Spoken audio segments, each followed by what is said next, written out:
You had a plan, a good one. Write the book, release the book, run the marketing, simple, achievable. And then someone told you about a thing, a niche, an opportunity, a shiny new idea that wouldn't take long. And 6 weeks later, your original plan was in pieces. The shiny new project was also a mess, and you couldn't tell which fire to put out first. If you've lived this story, and most of us have, this episode is for you. Because the thing that destroyed your plan wasn't a competitor or a bad break or bad luck. It was you saying yes to something you should have said no to. Today, we talk about how to stop doing that.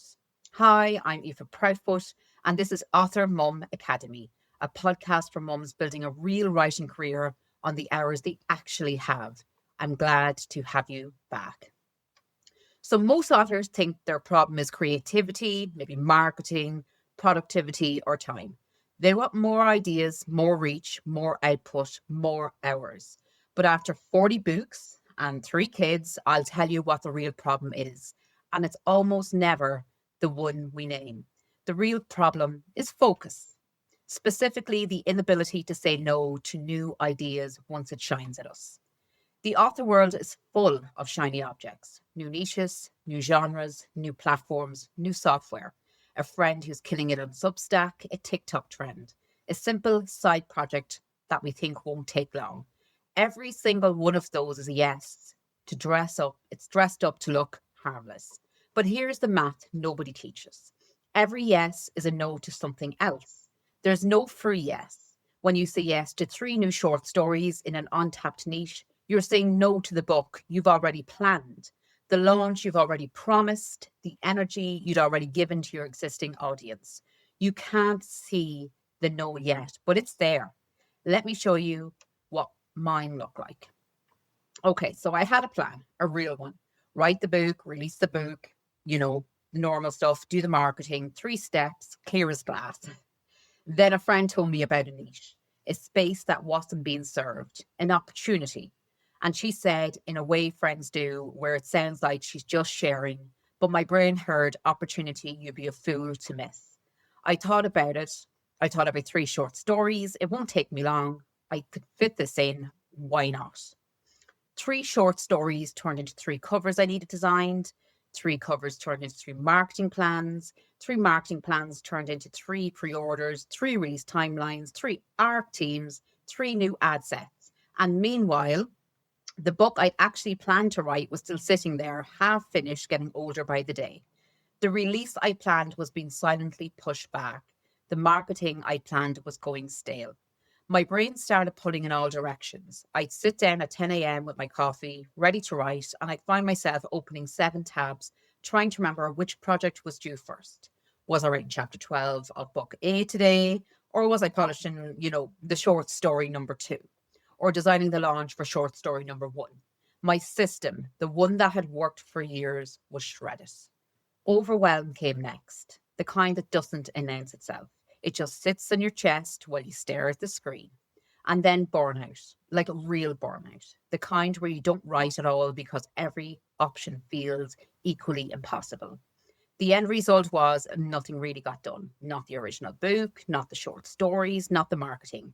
I'd said yes to a shiny new idea that wouldn't take long, and the cost was my entire quarter. When I finally pulled myself out of the mess, I sat down and I asked myself the question I now ask before every single new opportunity. Just 7 words. What does this break? And am I willing to pay the price? Because that's what saying yes actually is. It's not adding something to your life. It's not swapping something out of it. The shiny new yes always costs you a quiet existing yes you'd already made. So here's what I had to learn painfully in 40 books worth of lessons. Every yes is a no. There's no neutral yes. There's no I'll just fit it in. There's no your time, your energy, your focus are fixed. That's it. When something new shows up, you're not adding capacity, you're distributing it. And whatever you take energy from will quietly suffer. This is the hardest with the same yes, by the way, the shiny project, the new app you just learned, but it's also true for the human yeses. Saying yes to coloring with your kids when you're 3 hours into an ad work means saying no to the campaign you committed to. Saying yes to a coffee with a friend on the evening you plan to do, your ads, that's a no to your ads. You still have a life, you still see friends, you still colour with your kids, but you start doing it on purpose, not by accident, because you've stopped pretending every yes is free. The system you actually need isn't a complicated tracker, it's a question. What does this break? Am I willing to pay the price? That question is your whole focus system in 7 words. Ask it before you say yes. Ask it before you click. Ask it before you start. Most of the time, the answer is really obvious, and the answer is normally no. So here's your homework this week. The next time someone, including you, pitches you a new project, a new app, a new niche, a new commitment, even a new small thing, pause before you respond. Ask the question, what does this break? Am I willing to pay that price? You're allowed to say yes. You're allowed to say no. You're allowed to say not now. But you're not allowed to say yes without knowing the cost. Pretending the cost doesn't exist is what creates the chaos. Naming the cost is what keeps your plan alive.